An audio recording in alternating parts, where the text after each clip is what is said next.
Welcome to Execution File. If you love real crime stories told with respect and detail, support this channel by subscribing and staying with the story until the very end. Before the world knew the name Aileen Carol Wuornos, there was just a little girl born on a cold day in Michigan, a baby who did not choose a family or the world she entered. She came into life already surrounded by chaos. Her parents were very young and already broken by their own problems. Her father was deeply troubled and dangerous, and he vanished from her life before she could ever know him. Her mother, overwhelmed and unstable, left Aileen and her brother behind when they were still children. The two siblings were taken in by their grandparents, but this new home was not warm or safe. The house carried the smell of alcohol, the weight of anger, and the silence of secrets. The grandfather was strict, often cruel, and the grandmother stayed in the shadow of his rage. Aileen grew up with a constant feeling that she was unwanted, an extra mouth, a mistake that could never be corrected. Love in that house was conditional, thin, and easily withdrawn. In this harsh world, Aileen learned very young that her body could be turned into currency. By the age of 11, she was already trading sexual acts for cigarettes, food, and small bits of money from boys and men in the neighborhood. No one stopped it. No one rescued her. To them, she was just a wild, troubled girl. To herself, she was surviving the only way she knew. The lines between innocence and exploitation blurred so early that she never had a chance to understand what a safe childhood looked like. At 14, she became pregnant.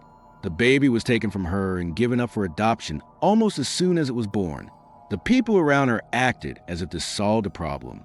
But for Aileen, it was another deep cut, another message that nothing and no one she loved was allowed to stay.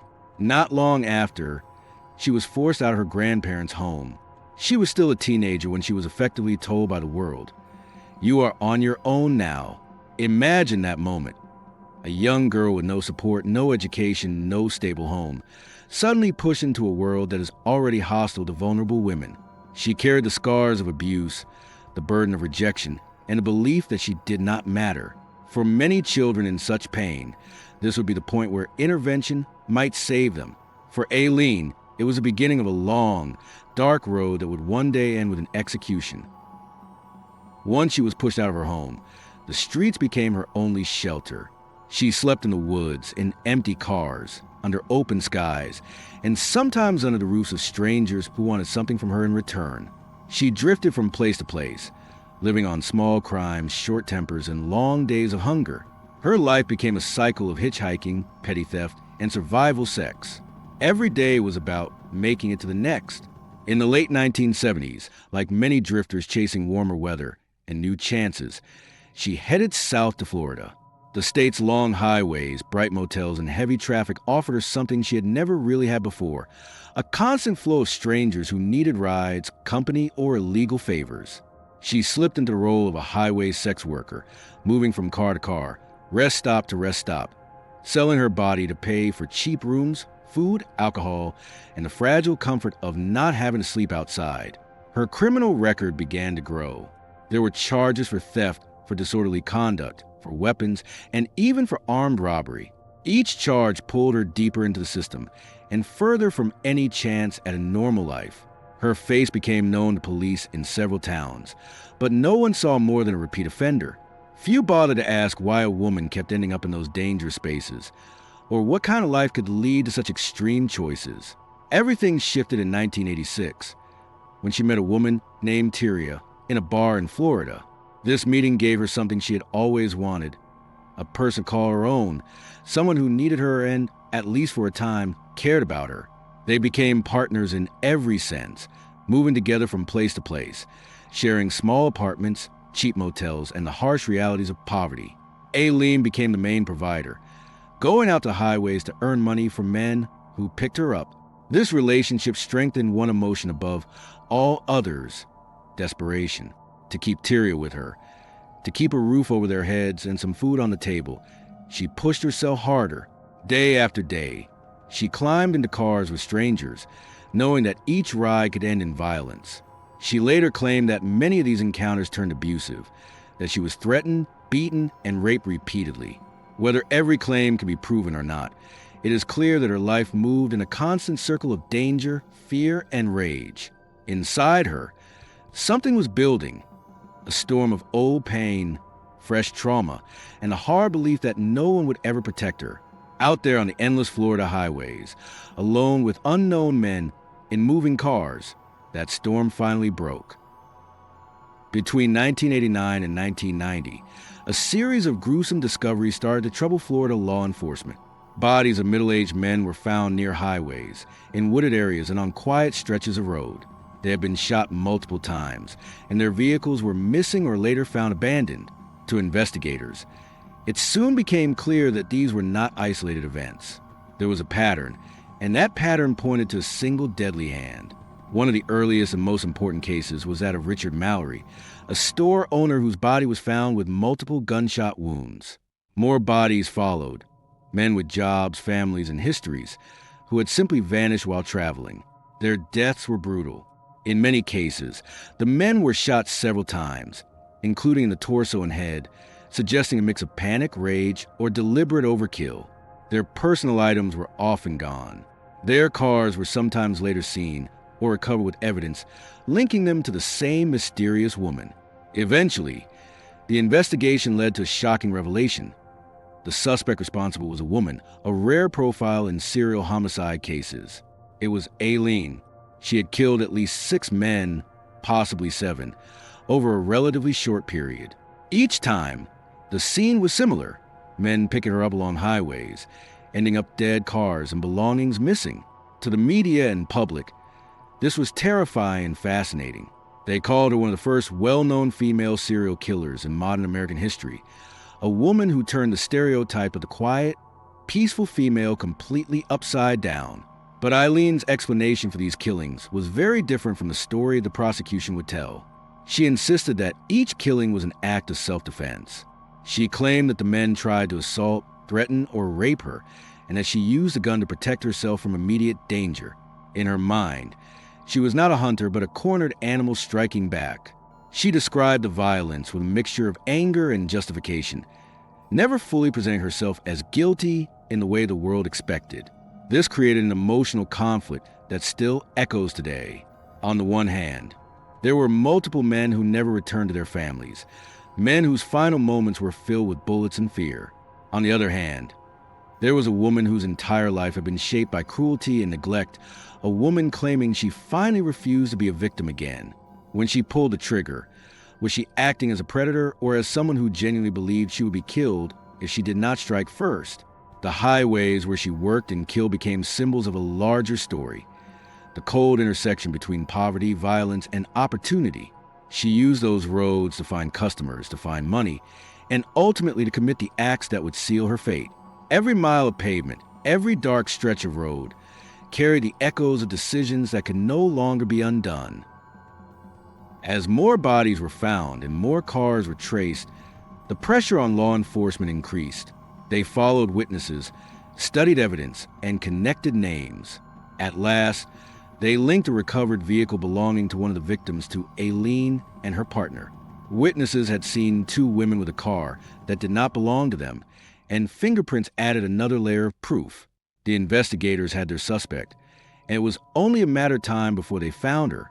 In early January 1991, they arrested her at a bar called the Last Resort in Florida. There was a dark irony in the name.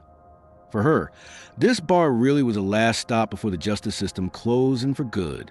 She had been living as she always had, drinking, drifting, trying to stay unseen. But this time, anonymity was no longer an option.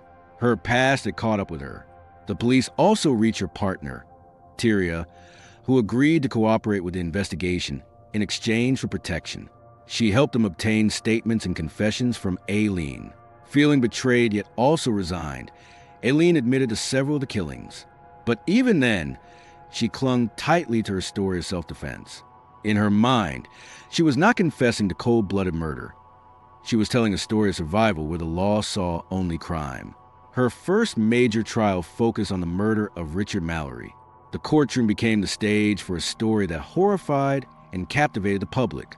The prosecution painted her as a calculating killer who used the promise of sex to lure men into vulnerable positions. then shot them to steal cars and money. They brought in evidence of multiple killings to show a pattern, turning each victim into another weight on the scale against her. The defense had a much harder task. They tried to bring her violent past into the light, describing the abuse, the assaults, the instability, and the mental trauma she had carried for years. They argued that she was deeply damaged, that her actions came from extreme fear and mental disturbance rather than simple greed or cruelty. But the courtroom is often not kind to rage, especially from a woman. Aileen's anger, frustration, and explosive emotions on the stand worked against her. To many watching, she appeared dangerous and unstable, reinforcing the image the prosecution had already built. In the end, the jury did not accept her self-defense claim. She was found guilty of murder and soon received a death sentence. Over time, she would be sentenced to death for multiple killings, with the courts rejecting appeals that try to argue that her mental state or past trauma should reduce her punishment. The system had made its decision. Her crimes were too severe, her actions too deadly, and the price would be her life. On death row, her story did not fade. It grew louder. Journalists, documentarians, and authors came to her with questions, cameras, and microphones. They wanted to understand who she really was. A cold-blooded serial killer, a deeply wounded woman, or some unsettling mix of both. In interviews, she sometimes defended her actions as necessary self-defense. Other times, her anger overflowed into bitter statements about the world, the justice system, and the people who had used and betrayed her throughout her life. Her image became a symbol many people used for their own purposes. Some saw her as the ultimate frightening figure, a woman who hitchhiked, killed, and showed the world that evil did not always look like the stereotype. Others saw her as a tragic example of what can happen when a child is never protected, when a victim is never helped, and when trauma is never treated. Films and books turned her life into a narrative for public consumption, blending fact and artistic interpretation to recreate her path from abused child to executed prisoner. Year after year, her appeals were argued and denied. Courts reviewed her mental state, her claims of self-defense, and the fairness of her trials. Yet, the final outcome did not change. The legal system stood firm. Her crimes justified the ultimate punishment. She was scheduled for execution, and the countdown began. On October 9, 2002, in a Florida prison, her life ended by lethal injection. The girl nobody saved, the woman the media called a monster, the killer who claimed she acted in fear, all of those identities died together in that room. She was 46 years old. For some, that day finally closed a painful chapter. For others, it opened new wounds and questions that still have not healed. Even now, her story forces us to look directly at uncomfortable truths. She killed men who did not deserve to die. Their families lost fathers, brothers, and sons. That pain cannot be ignored or dismissed. At the same time, she was shaped by a life full of cruelty, neglect, and violence. She grew into someone dangerous because the world repeatedly showed her that her body, safety, and emotions did not matter. So we are left with a question that cuts deep. When a person is both a victim and a killer, what does true justice look like? Does executing her bring balance to the lives lost? Or does it add just one more layer of tragedy to a story that was already soaked in pain from the beginning? Was this justice? Or just another act of destruction against a human being who was broken long before she picked up a gun? What do you think, justice served or not? Thank you for watching Execution File. If this story touched you, please support by subscribing, liking, sharing, commenting, and telling us where in the world you are watching from. Your support helps us keep telling these powerful true crime stories.